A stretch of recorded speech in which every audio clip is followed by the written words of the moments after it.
pasteur ou témoigner de ta ok. Si vous voyez, ils sont au bout, ils sont à Barça. Voilà, on va mettre un match. Dernier match.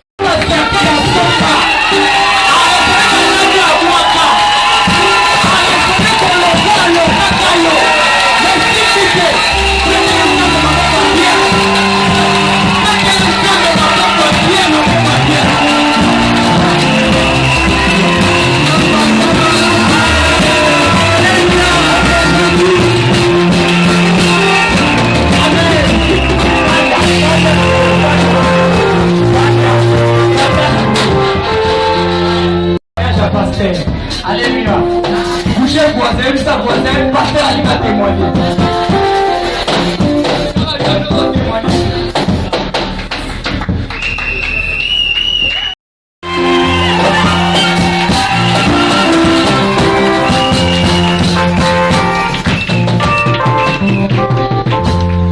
Amen, amen. Et ça, joie et sangani na passe na kata.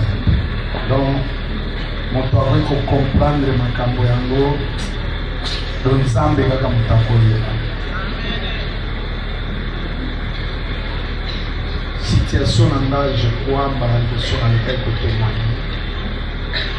Na kwa eko vivre. Azai mkifanya na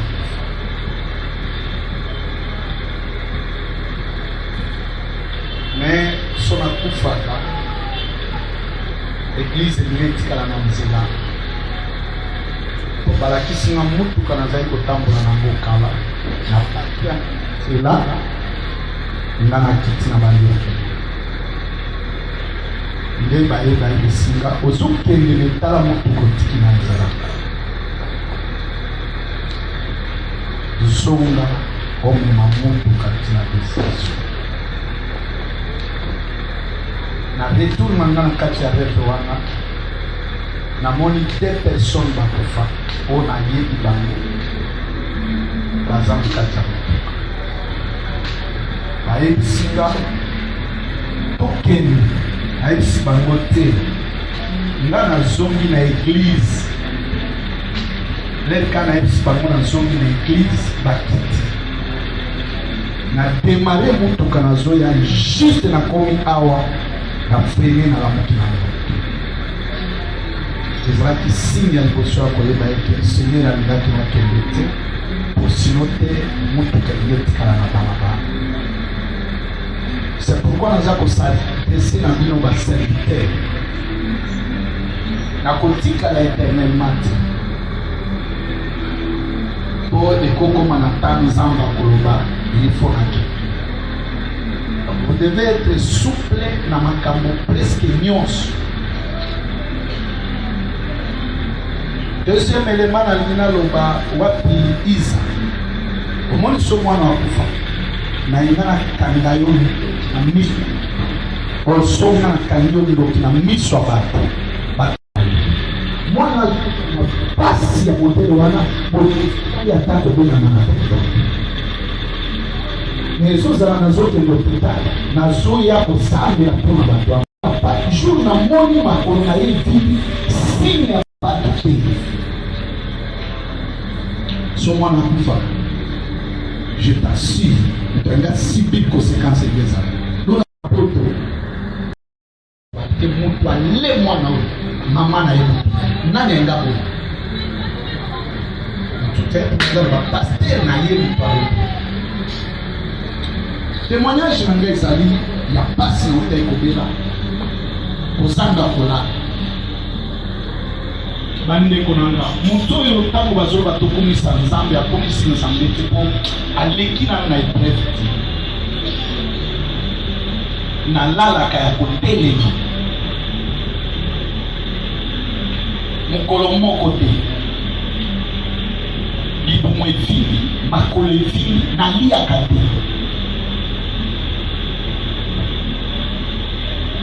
na tamboli ba hôpital nini na tete tina ba centre ya ba handicapé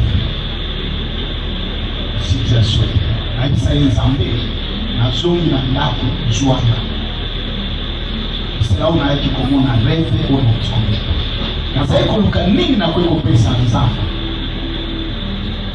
na uti kopela na pasi oyo nzambe na kweko pesa nini mais bien aimé ta nyonso nazali kofuta ndako te ça c'est dès que comme fin du mois tindeli mbongo akotinda net na futinda na sali na malade peut-être 7 mois tous les 7 mois na oyo dada église est incapable de kufuta na isi nzambe merci parce que longoli soni nanga deuxième élément nazali koluka Seigneur nini na kweko pesa nzambe bandeko ndeko moko na kati église aye na mbongo abi pasteur na ye kosimbisa mbongo $500. Grande sœur ya maman Jérémie ateki lupango aye kosimbisa nga mbongo $75,000 nga nazaka malade moto ya église alobi pasteur mbongo wana kofanda epa na yo jusqu'à ce que avant nazwa na kosala osili soko utiliser. Après 2 jours moto aye kopropose nga epa Elias naza malade nalobi tokei nakute na moto wana pri apesi nga ya epa Elias même epa yake chokosoma nazwika mbongo basimbisaki nga napesi babengi yango na ngambo ezangaki baaccessoire ya mike kana mbongo wana basimbisanganaki na sombi modele ya sika baje biase ezotambola je crois bato mosusu basi bamonaki yango ekotika biso awa nga malade nayebisi nzambe oza pourvoyer nalobi bo seigneur nga na kopesa nini na fere ya mbula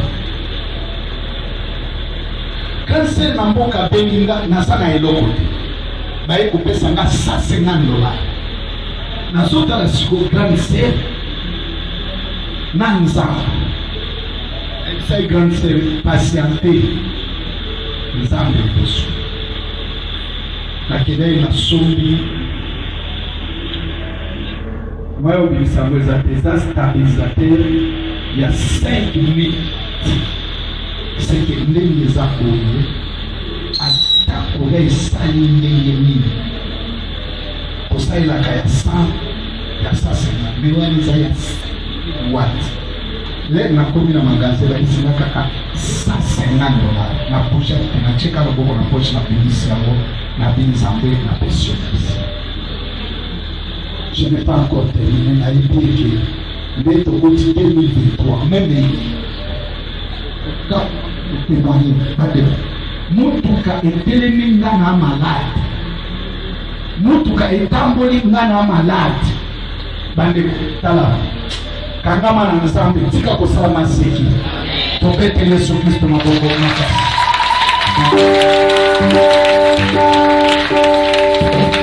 topete Yesu maboko na milolo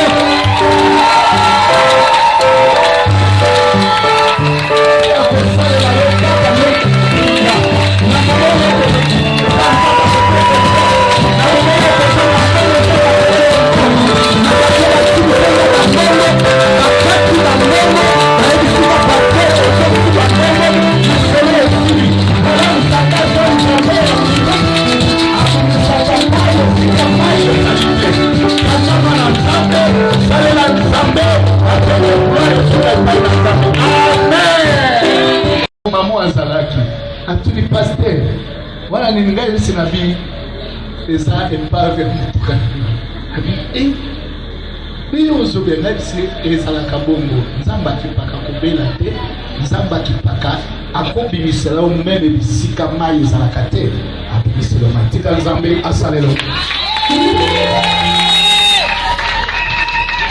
Amen. Bon, avant d'aller sa dernière personne, je pense, on peut célébrer Nzambe. Bon, rappel à la caille de l'en témoigner, donc nous sommes Nzambe, na témoignage déjà wa babara vendredi baebi eza témoignage ezo motiver bato mosusu bacontinue kokroire epa nzambe. Amen. Eza na eloko moko te eleki la foi na impact eza te. Et puis namonaki yango au travers ya témoignage wana balobaki yango ya vendredi ke tosalaki examen si j'étais là, c'est que la biso abengi onombo ya bandeko na cour tel bato nyonso bakatani assistance ya mbongo. Amen. Ndeko nazali na mbongo, alleluya, ezalaki na poche na nga me nayebisa ya bato vendredi ke nakopesa te. Bato nyonso bacontribue bapesi bambongo ko parce que ça pour mon majeur ce qui ozwi te na cour wana de la classe. Je pense que même ça même serviteur gagne sur la bossa de terre. Même ça gagne en tout cas ngana oyi na ngabo corrompre. Amen. Voilà. Na beso ba changa zéro na bandela. Vome na bandela na cour ngombe na bandela ne même bon na ngabo comme la corruption qui est. Mais après délibération et puis ce qui est grave c'est ça bateau bapesi mbongo bazwi mokie. Amen. Voilà, bateau bapesi mbongo babimi na ba 11 na ba 10 parce que nga mutu na boyaki na beti 13 sur 20. Alléluia. Omoni place nzamba bomema biso. Amen. En tout cas ndeko eloko eleki foi ezate atozobela to garder la foi et c'est le très très important. Est-ce qu'on peut être là nzambe maboko?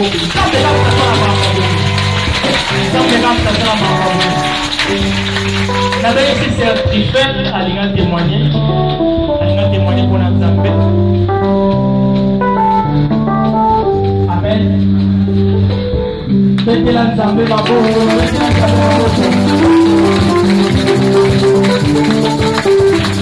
Amen. Merci pour l'abondance de la barrière. L'eau a planté à 3 heures. La température n'a pas moins la